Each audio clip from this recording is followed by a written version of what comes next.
The blazing Montana sun beat down on Jedediah Porter Yates as he guided his horse through the dusty outskirts of Westcliff. 10 years of solitude had hardened his face into a permanent grimace, the weight of memories etched into lines around his eyes that made him look older than his 32 years. The war between the states had taken more than his youth, it had taken his faith in humanity. The summer of 1876 had proven particularly merciless. 3 months without proper rain had left the land parched and desperate. Jedediah Porter, to the few who dared address him, had been riding fence line on the small patch of land he called his own, when he spotted a figure stumbling toward the community well. She was dressed in a travel-worn blue dress, her bonnet hanging limply from her neck rather than shielding her face from the punishing sun. Even from a distance, Porter could see she wasn't moving right. Her steps were uneven, desperate. Then, as if her strings had been cut, she crumpled to the ground beside the well. Porter spurred his horse forward without thinking. By the time he reached her, she lay motionless in the dirt, her face flushed with fever, lips cracked from dehydration. He dismounted in a fluid motion, kneeling beside her, searching for signs of life. "Madam," he touched her shoulder gently. "Madam, can you hear me?" Her eyelids fluttered. Warm brown eyes, glazed with fever, struggled to focus on him. She was younger than he'd first thought, perhaps mid-20s, with chestnut hair escaping from what must have once been a tidy arrangement. Porter reached for his canteen. "Here, try to drink something." He lifted her head gently, bringing the canteen to her lips. She managed a few small sips before coughing. "Thank you," she whispered, her voice barely audible. Then, as if summoning her last reserves of strength, she grasped his wrist with surprising force. "Please, find Elizabeth. Tell her. Her mother tried to come home." Her eyes closed, her grip loosening as unconsciousness reclaimed her. Porter looked around, seeing no one else nearby. The woman needed a doctor, and fast. He gathered her in his arms, surprised at how light she felt, and mounted his horse with practiced ease. The unconscious woman cradled against his chest, he spurred his horse toward town. Dr. Wilson's office sat at the edge of Westcliff's Main Street. Porter kicked at the door, his arms full of the mysterious woman. What in tarnation? The doctor yanked open the door, his irritation quickly turning to concern. "Bring her in, quickly." Porter laid her gently on the examination table. "Found her collapsed at the well. She's burning up." The doctor's weathered hands moved efficiently, checking her pulse, feeling her forehead. "She's severely dehydrated, might be typhoid. Where did she come from? Don't know. She was alone." "She say anything?" Porter hesitated. "Something about finding Elizabeth, that her mother tried to come home." The doctor shook his head. "Don't know any Elizabeth around these parts." "Maybe she's delirious." He reached for a cloth, soaking it in cool water. "I'll need to get her fever down. You did right bringing her in, Porter." Porter nodded, backing toward the door. "I'll leave you to it then." "Wait," Dr. Wilson called. "If she's got no one, someone needs to take responsibility. Sheriff's out of town for 2 days." Porter froze. "I'm not the right person for that. You're the one who found her." The doctor fixed him with a pointed stare. "Besides, I know you've got that spare room since your pa passed. Just until she's well enough to tell us where she belongs." Porter ran a hand through his hair, looking at the unconscious woman. Something about her desperate words tugged at him. "Fine. Let me know when she's stable enough to move." He stepped outside, leaning against the building's weathered boards. The woman's whispered plea echoed in his mind. Elizabeth. A child, perhaps. A sister. The thought of someone waiting for this woman, possibly a child, settled uncomfortably in his chest. Porter had spent years keeping to himself, speaking only when necessary. The war had taught him that connections brought pain. Yet here he was, suddenly responsible for a stranger with mysterious obligations of her own. 3 hours later, Porter carried the still unconscious woman to his wagon. Dr. Wilson had managed to get some fluids into her and brought her fever down slightly, but she remained delirious, occasionally murmuring unintelligible words. "Keep her cool," the doctor instructed, handing Porter a small bottle. "This quinine might help if it's malarial fever. Get some broth into her if she wakes enough. I'll come check on her tomorrow." Porter's house sat a mile outside town, close enough for convenience, but far enough for the solitude he craved. It was a modest 2-room structure with a lean-to kitchen, built by his father 20 years earlier. He'd added a small stable and corral himself after returning from the war. He carried the woman into the spare room, which held little more than a bed, a washstand, and a trunk of his father's belongings he'd never sorted through. After laying her down, he stood awkwardly, uncertain what to do next. He'd had little occasion to care for anyone since his father's passing 3 years ago. The woman stirred, her brow furrowed in distress. "Elizabeth," she murmured, reaching out blindly. "I promised." Porter dampened a cloth and placed it on her forehead. "Rest easy," he said gruffly. "You're safe now." Throughout the night, Porter kept vigil, replacing cool cloths on her forehead and occasionally managing to get her to swallow sips of water. By morning, her fever seemed less intense, though she still hadn't fully regained consciousness. As dawn broke, Porter stepped outside to tend to his livestock, exhaustion pulling at his limbs. When he returned to check on his patient, he found her eyes open, watching the door with apparent confusion. "Where am I?" Her voice was raspy but stronger than before. "My place. Outside Westcliff." Porter remained by the doorway. "Found you collapsed by the well yesterday. Dr. Wilson treated you, but someone needed to look after you." She tried to sit up, then fell back weakly. I thank you, sir." "Porter Yates," he offered. "And you are Talia Dawson." She pressed a hand to her forehead.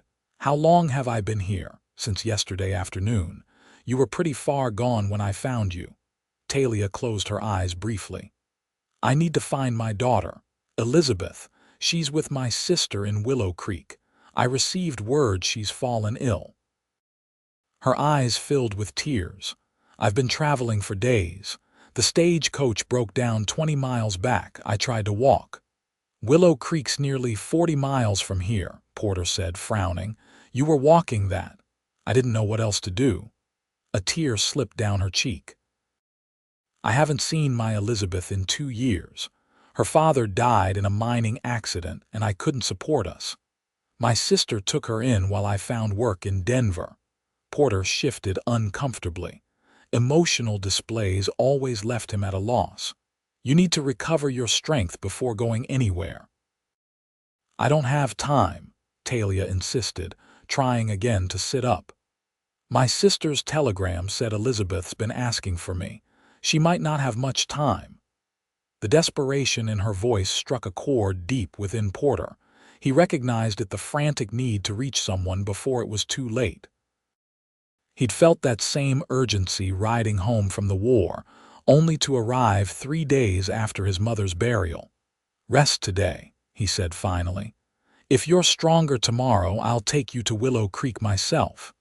Relief flooded her face. "You would do that for a stranger?" Porter looked away, uncomfortable with her gratitude. "Get some sleep. I'll bring you something to eat soon." Throughout the day, Talia slept fitfully while Porter busied himself with preparations for the journey. If they left at dawn, they could reach Willow Creek by nightfall the following day, assuming good weather and no trouble. Dr. Wilson visited late that afternoon, surprised to find his patient's fever significantly reduced. "She's got a strong constitution," the doctor remarked after examining her. "Still, it's foolhardy to think of traveling so soon." "She's determined to reach her daughter," Porter replied quietly. The doctor gave him a searching look. And you're determined to help her, it seems. Interesting. Porter ignored the implication. Will she survive the journey? Keep her hydrated, stop frequently for rest, and she might make it without relapsing. The doctor packed his bag. I'd say wait another day at least, but I suspect neither of you will heed that advice. When Talia woke again, Porter brought her a bowl of simple stew. You should eat, he said, setting the food beside her. We have a long ride tomorrow. Talia managed to sit up with his help. You're really willing to take me? Porter nodded. We'll leave at dawn. It's a full day's ride, maybe more. I can pay you, she offered. When we reach my sister's home, I don't have much, but that's not necessary. Porter cut her off. Something about taking money for this felt wrong. Why are you helping me? Talia asked softly. You don't know me. Porter was silent for a long moment. What you whispered when I found you. About trying to get home to your daughter. He looked away, uncomfortable with the admission. No child should wonder if their parent tried hard enough to come back to them. The words hung between them, revealing more than he'd intended. Thank you, Talia whispered, understanding in her eyes.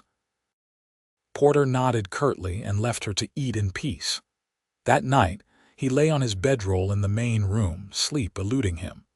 Tomorrow, he would break his carefully maintained isolation to help this woman and her child. The thought both unsettled and oddly comforted him. Before dawn, Porter loaded the wagon with supplies: water, food, blankets, his rifle. Talia emerged from the bedroom dressed in her now cleaned blue dress, moving slowly but with determination. Are you certain you're strong enough? Porter asked, noting the shadows beneath her eyes. I have to be, she replied simply. Porter helped her onto the wagon bench and climbed up beside her. The morning air carried the promise of another hot day as they set out on the trail to Willow Creek. For the first few hours, they traveled in companionable silence. Porter had never been one for idle conversation, and Talia seemed content to save her strength. The rhythmic clip-clop of the horses and the creaking wagon filled the void. Around midday, they stopped by a small stream to rest and water the horses. Porter helped Talia down from the wagon, noting how she swayed slightly on her feet. Sit, he directed, pointing to a flat rock in the shade. I'll get you some water. As she drank, color slowly returned to her cheeks. I haven't properly thanked you, she said. Porter shrugged. No need. There is, Talia insisted. Not many would inconvenience themselves for a stranger. Helping someone in need isn't an inconvenience, Porter replied. It's just decent. Talia studied him thoughtfully. You're not what I expected when I first saw you. And what did you expect? From your appearance, a hard man who'd rather be left alone. She smiled slightly.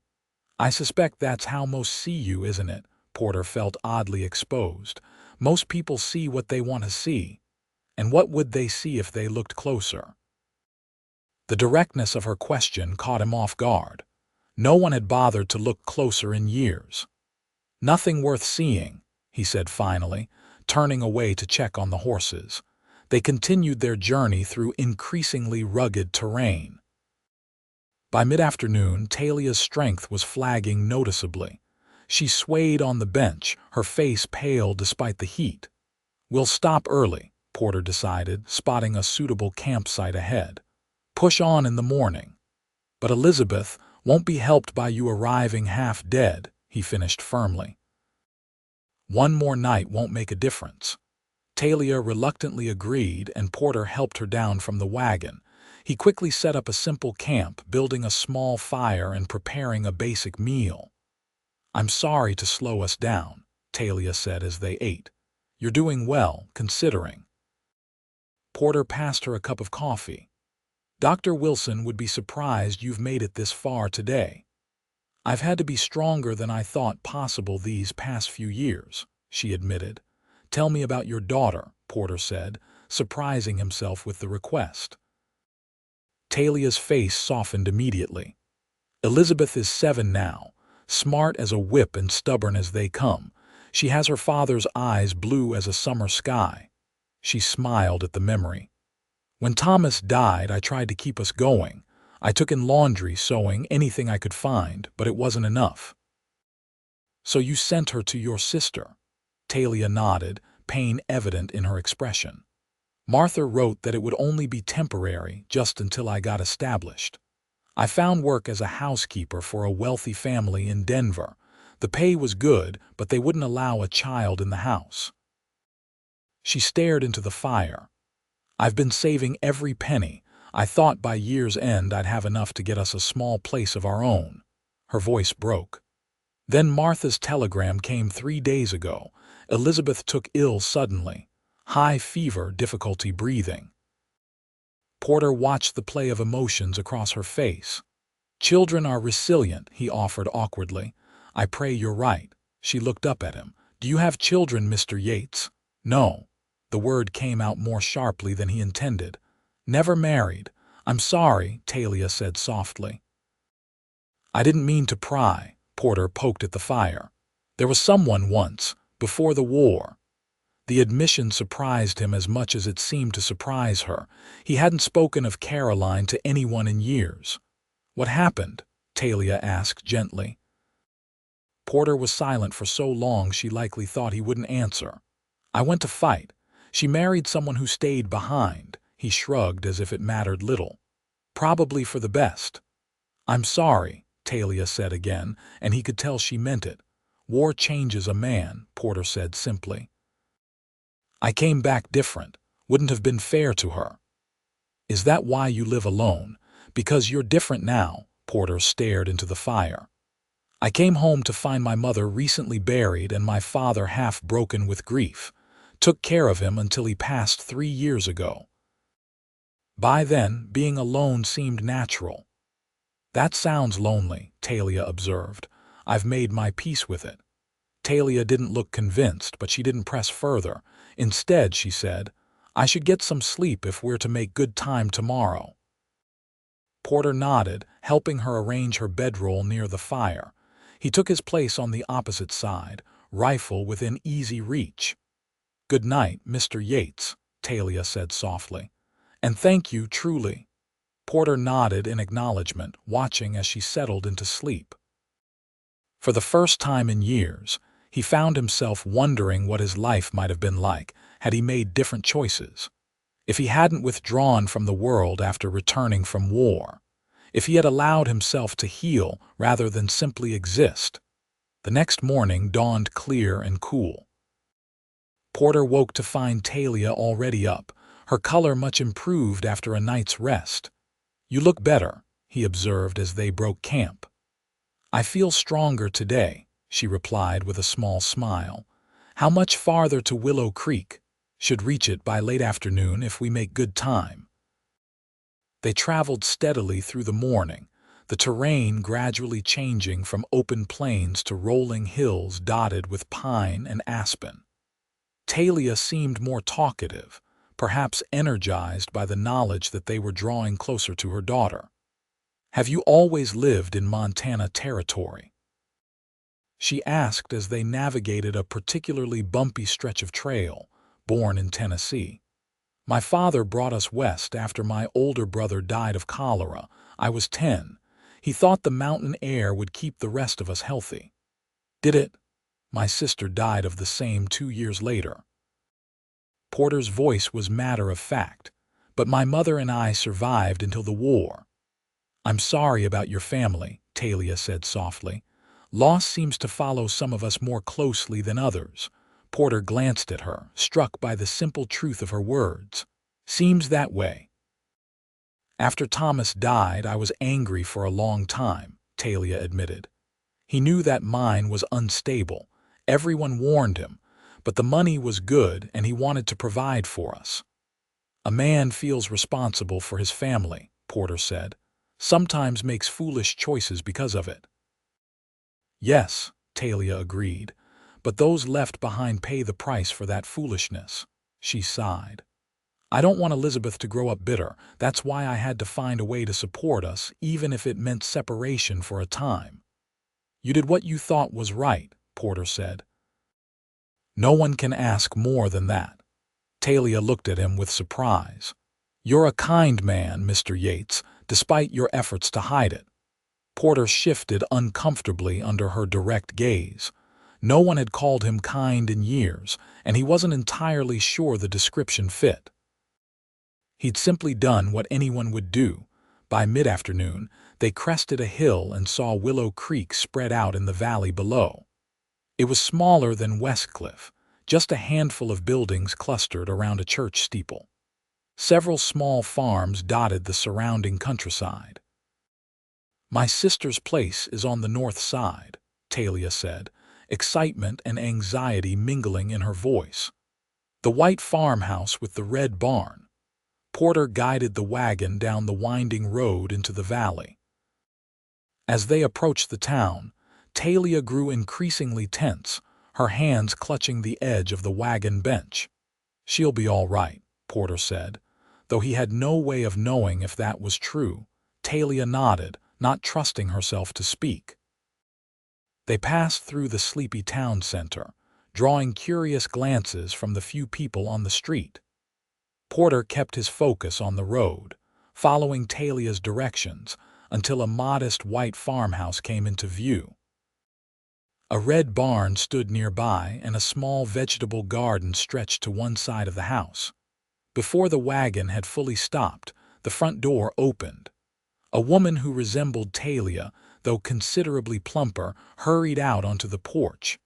Talia, she called, disbelief in her voice.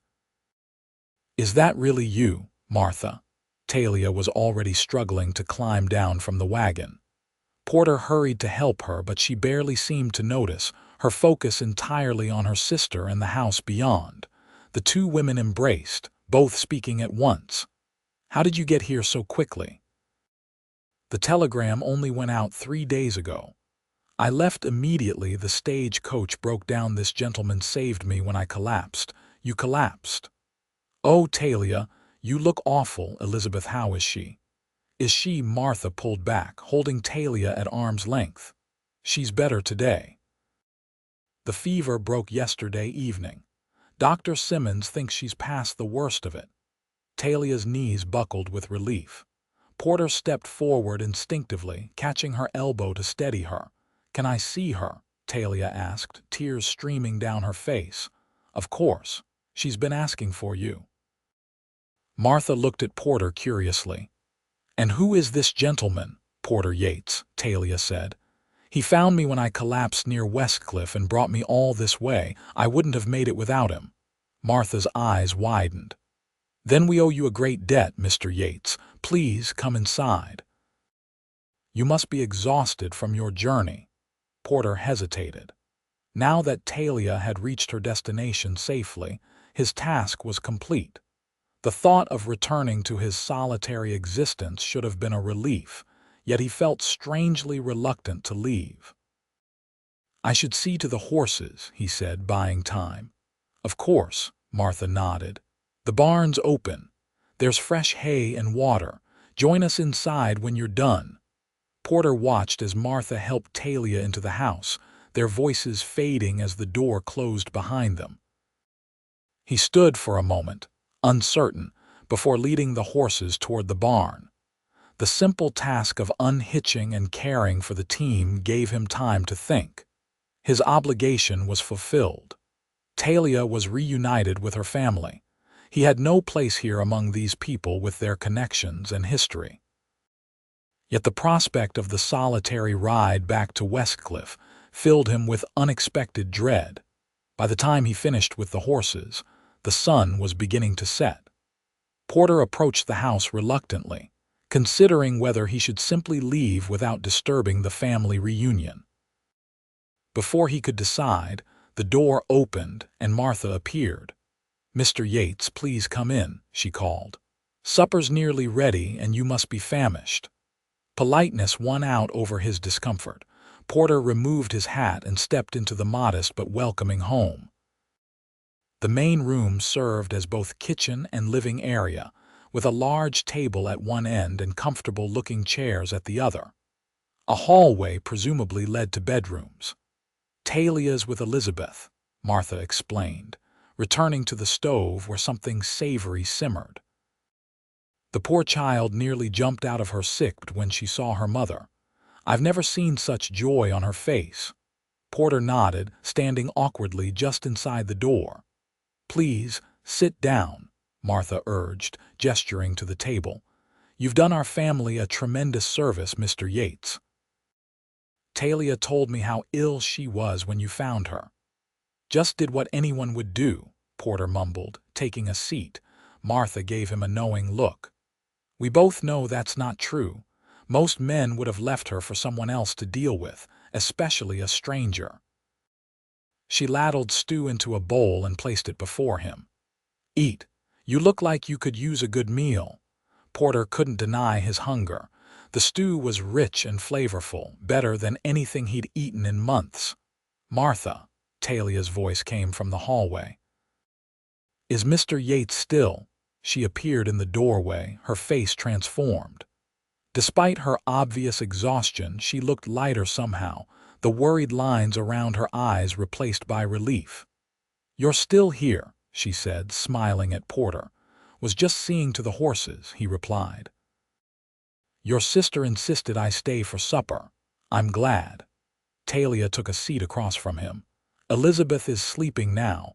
The excitement wore her out, but she's much improved. The doctor says she should make a full recovery." "That's good news," Porter said sincerely. "She wants to meet you tomorrow," Talia continued. "I told her about the kind man who helped her mother." Porter shifted uncomfortably. "I should head back to Westcliff in the morning." "So soon?" Martha asked, joining them at the table. "Surely you could rest a day before making such a journey." "I've got livestock that needs tending," Porter explained. "Oh." Talia's disappointment was evident. "Of course. You've already done so much." An awkward silence fell. Porter focused on his stew, aware of Talia watching him with those perceptive eyes that seemed to see more than he wanted to reveal. "Where will you go after Elizabeth recovers?" he asked finally. Talia exchanged a glance with her sister. "I'm not sure. I gave notice at my position in Denver, but I have some savings. Perhaps enough to start somewhere new." "You could stay here," Martha offered, not for the first time, judging by Talia's expression. "Your house is already full with your own children," Talia said gently. "And while Willow Creek is lovely, there's little work for a woman on her own." "There's work in Westcliff," Porter said before he could stop himself. "Town's growing. The mercantile owner mentioned needing help just last week." Both women looked at him with surprise. "Westcliff?" Talia repeated. Porter immediately regretted speaking. "Just mentioning it as a possibility. It's closer than Denver, at least." "It is," Talia agreed thoughtfully.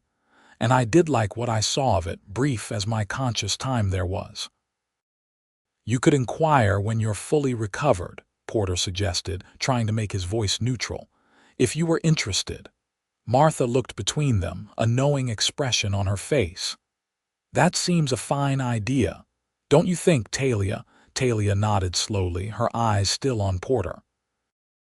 "Yes, I believe it does."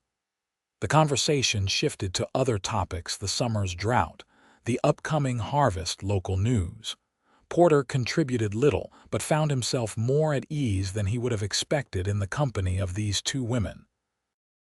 As the evening wore on, Talia's exhaustion became increasingly apparent.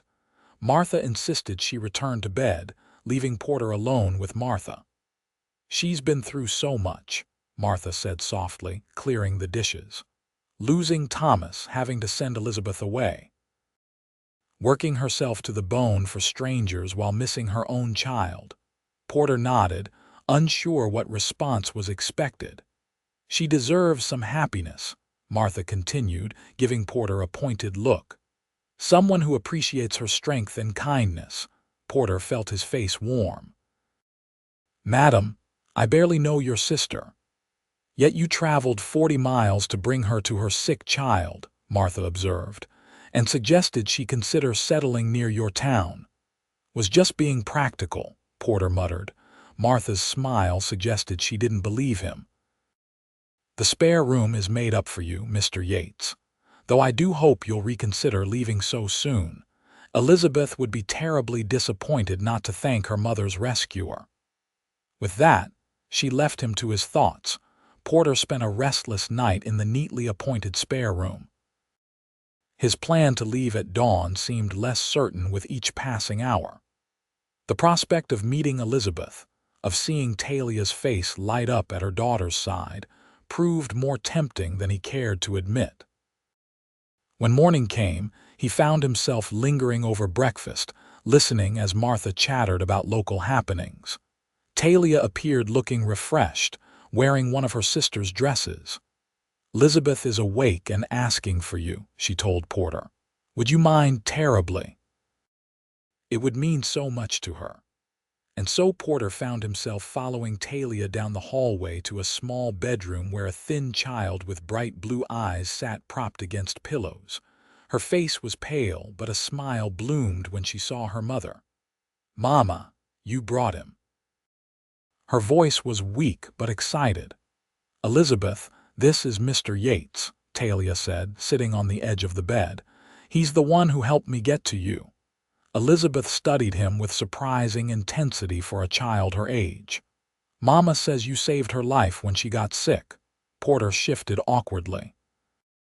"Your mama is very strong. She was determined to reach you." "Are you a hero like in my storybooks?" Elizabeth asked seriously. "No," Porter said firmly, "just happened to be in the right place." "Mama says that's what real heroes always say." Elizabeth's matter-of-fact tone brought an unexpected smile to Porter's face. "Your mama gives me too much credit," he replied. "Are you going to stay?" Elizabeth asked. "Aunt Martha said you might." Porter glanced at Talia, who looked embarrassed. "I hadn't planned to." "Oh." Elizabeth's disappointment was palpable. "But who will take care of Mama's garden at the new house?" "Elizabeth," Talia interjected. "Mr. Yates has his own home to return to. We haven't decided anything about a new house yet." "But you said we might go to his town," Elizabeth persisted with a child's directness. "And that he was kind and brave, and that's enough, sweetheart," Talia cut in, her cheeks flushed. "You're embarrassing Mr. Yates."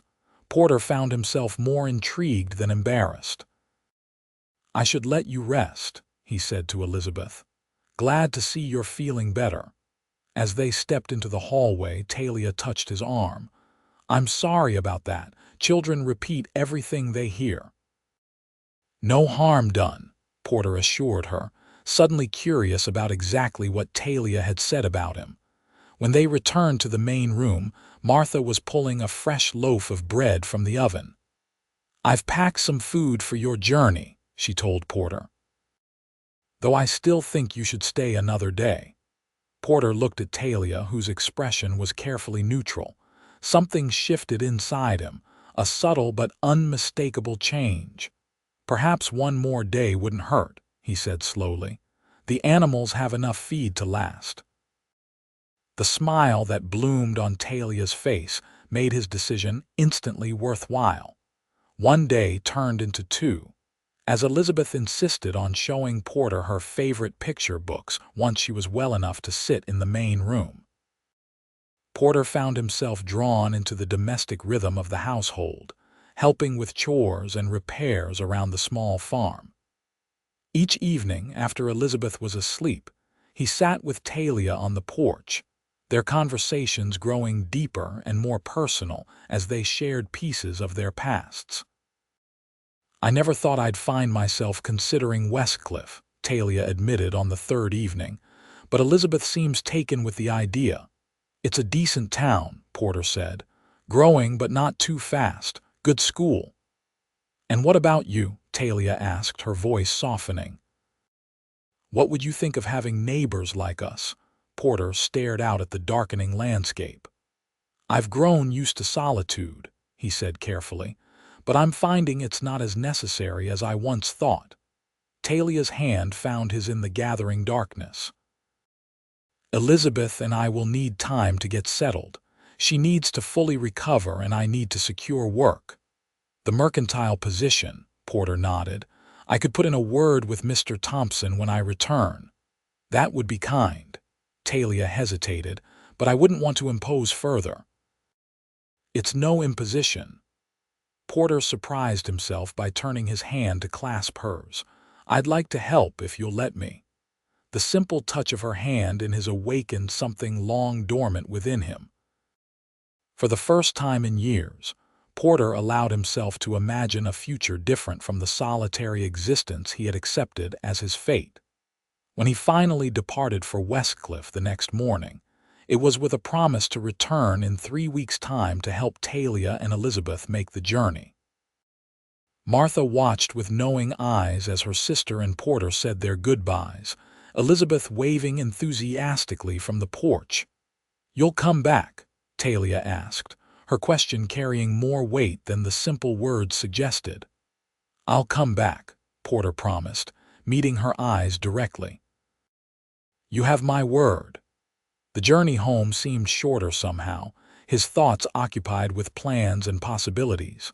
The silence of his cabin, once a comfort, now felt empty. As he tended to his neglected chores, Porter found himself considering what changes might make the place suitable for visitors. Perhaps even for more. True to his word, Porter spoke to Mr. Thompson at the mercantile. The shopkeeper remembered Talia from her brief time in town and agreed to hold the position for her arrival. Porter spent the following weeks making repairs to his cabin that had long been neglected, fixing the leaky roof, replacing broken window panes, building a proper bed frame for the spare room. When 3 weeks had passed, Porter rode back to Willow Creek. He found Elizabeth fully recovered, her energy seemingly boundless as she chattered about their upcoming move.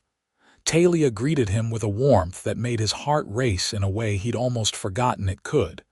"You came back," she said simply. "I promised I would," he replied. They departed the next day, the wagon loaded with Talia and Elizabeth's few possessions. The journey back to Westcliff was filled with Elizabeth's endless questions about their new home and Porter's patient answers. At night, after Elizabeth had fallen asleep, Porter and Talia sat beside the campfire, their conversations picking up where they had left off weeks before. "I've been thinking about what you said," Porter admitted on their final night on the trail. "About some of us having more than our share of loss." Talia nodded, waiting for him to continue. "I think perhaps we're given chances to balance that loss," he said carefully, "if we're brave enough to recognize them." "And are you," Talia asked softly, "brave enough?" Porter looked at her across the dancing flames. "I'm starting to believe I might be." Their arrival in Westcliff caused a small stir. The town had grown accustomed to Porter's solitary habits, and the sight of him escorting a woman and child drew curious glances. Mr. Thompson welcomed Talia warmly, confirming her position would begin the following week. Porter had arranged temporary lodging for Talia and Elizabeth at the Widow Carson's boarding house, while they decided on more permanent arrangements. As he helped them settle in, he felt an increasing reluctance to return to his empty cabin. Over the following weeks, Porter found himself in town more frequently than he had been in years. He escorted Talia and Elizabeth to church on Sundays, helped Elizabeth practice her reading, and often joined them for evening meals.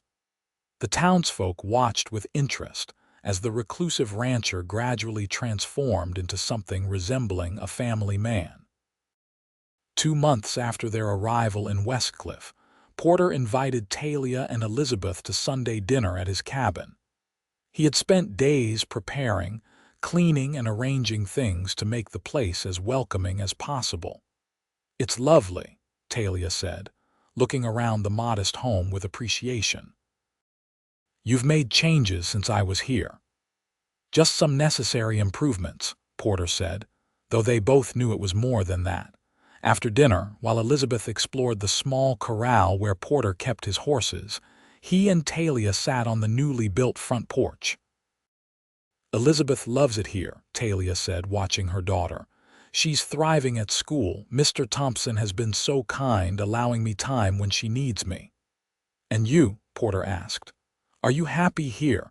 Talia turned to him, her eyes soft. "I am, more than I expected to be." Porter took a deep breath. "I've been thinking." "A dangerous pastime," Talia teased gently. "This place," Porter gestured to the cabin and surrounding land. "It's too big for just one person, always has been." Talia's expression grew serious. "What are you saying, Porter?" "I'm saying I've lived alone too long," he said quietly. "That day at the well, when you whispered about trying to get home to Elizabeth, it woke something in me I thought had died in the war." "Porter, let me finish," he said gently. "I've spent years believing I was meant to be alone, that it was safer that way. But these past months with you and Elizabeth have shown me how empty that existence was." He reached for her hand, his heart pounding. "I'm asking if you and Elizabeth might consider making this your home, permanently, as my family." Talia's eyes filled with tears. "Are you proposing, Porter Yates?" "Inelegantly, but yes." He smiled uncertainly. "I know it hasn't been long, and I understand if you need time." Talia silenced him by placing her fingers against his lips. "Elizabeth asked me just yesterday when we were going to live with Mr. Porter, because she's tired of having to say goodbye every evening." Hope bloomed in Porter's chest. "And what did you tell her?" "I told her that was up to Mr. Porter," Talia said softly. "That we couldn't invite ourselves." "Consider yourself invited," Porter said, drawing her closer. "Both of you." Their first kiss was gentle, tentative, a beginning rather than an ending. When they pulled apart, Porter saw Elizabeth watching them from the corral, a wide grin on her face. "Does this mean we're staying?" she called out. Porter looked at Talia questioningly. She nodded, squeezing his hand. "Yes," he called back, "if that's what you want." Elizabeth's whoop of joy echoed across the property, startling the horses. 6 months later, on a crisp autumn day, Porter and Talia were married in Westcliff's small church. Elizabeth stood proudly beside them, holding the rings and beaming at everyone present. The town turned out in full, curious to witness the union of the once reclusive rancher and the determined mother who had changed his life. As they spoke their vows, Porter reflected on how a chance encounter at a well had altered the course of his existence. Talia's whispered plea for her daughter had awakened his dormant heart, reminding him that even in a world full of loss, love remained possible. That night, after Elizabeth had fallen asleep in her new bedroom, Porter and Talia sat on their porch watching the stars emerge. "Did you ever imagine this?" Talia asked, nestled against his side. "When you found me at the well that day," Porter shook his head. "Never. I thought I was just helping someone in need. I didn't realize I was the one who needed saving." "We saved each other," Talia corrected gently. "And Elizabeth." "A family," Porter marveled, still adjusting to the word and all it entailed. "My father would be pleased. He always worried about me being alone." "You'll never be alone again," Talia promised, taking his hand and placing it over her heart. "Not as long as I draw breath." As winter turned to spring, the Yates home continued to transform. Porter added a room to accommodate the new addition they expected in the summer. Elizabeth thrived, dividing her time between school and helping Porter with the horses, for which she showed a natural affinity. Talia's position at the mercantile evolved into a partnership with Mr. Thompson, who recognized her head for business. The arrangement allowed her more flexibility as her pregnancy progressed. On a warm July evening in 1877, almost exactly 1 year after Porter had found Talia at the well, their son was born. They named him Thomas, after Talia's first husband, a gesture that brought tears to her eyes when Porter suggested it. "He was Elizabeth's father," Porter said simply. "He deserves to be remembered." As Porter held his newborn son, with Elizabeth perched beside him examining her brother's tiny features, he marveled at how completely his life had changed in just 1 year. "He has your chin," Talia observed from the bed, tired but radiant. "And your spirit, I'd wager," Porter replied, carefully passing the infant to Elizabeth's eager arms. "A proper family," Elizabeth declared with satisfaction, gently rocking her brother. "Just like I asked Santa for last Christmas." Porter and Talia exchanged amused glances. "Is that right?" Porter asked. Elizabeth nodded seriously. "I asked for a papa who wouldn't leave, a mama who could stay home, and a baby to help take care of." She looked down at her brother with pride. "And I got all three." "Sometimes we get more than we deserve," Porter said softly, his eyes on Talia. "Or exactly what we need," Talia countered, reaching for his hand. In the years that followed, the Yates family grew and prospered. 2 more children joined Thomas, a daughter named Sarah, and another son they called James. Porter expanded their property, buying adjacent land and increasing his livestock. Talia's business acumen helped turn their modest ranch into one of the most successful in the area. Elizabeth, as she grew, showed a remarkable talent for horsemanship and eventually opened a small riding school on their property, teaching the children of Westcliff. She never forgot how Porter had brought her mother safely to her bedside when she was ill, and often retold the story to anyone who would listen. On quiet evenings, after the younger children were asleep, Porter and Talia would often sit on their porch, watching the Montana sunset paint the sky in brilliant hues. Sometimes they spoke of the past, of losses endured and obstacles overcome. More often, they discussed the present and future, their children's latest achievements, plans for the ranch, dreams for the years ahead. "You ever think about that day?" Talia asked on one such evening as they celebrated 10 years of marriage. "How differently everything might have turned out if you hadn't ridden by the well at that precise moment," Porter considered the question. "I've thought about it, but I've come to believe some things are meant to be, regardless of timing or circumstance. Like us." Talia smiled, the lines around her eyes now speaking of joy rather than hardship. "Especially us," Porter confirmed, drawing her close. "What you whispered that day about trying to come home, it changed something fundamental in me, reminded me that home isn't just a place. It's the people we love," Talia finished, resting her head against his shoulder.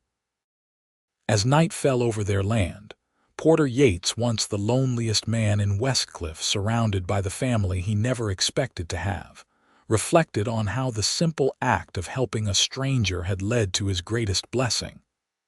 The war had taught him about loss, but Talia had taught him about rebuilding, about second chances and new beginnings. And in the end, that whispered plea beside a dusty well had not only changed his lonely life, it had given him a life worth living.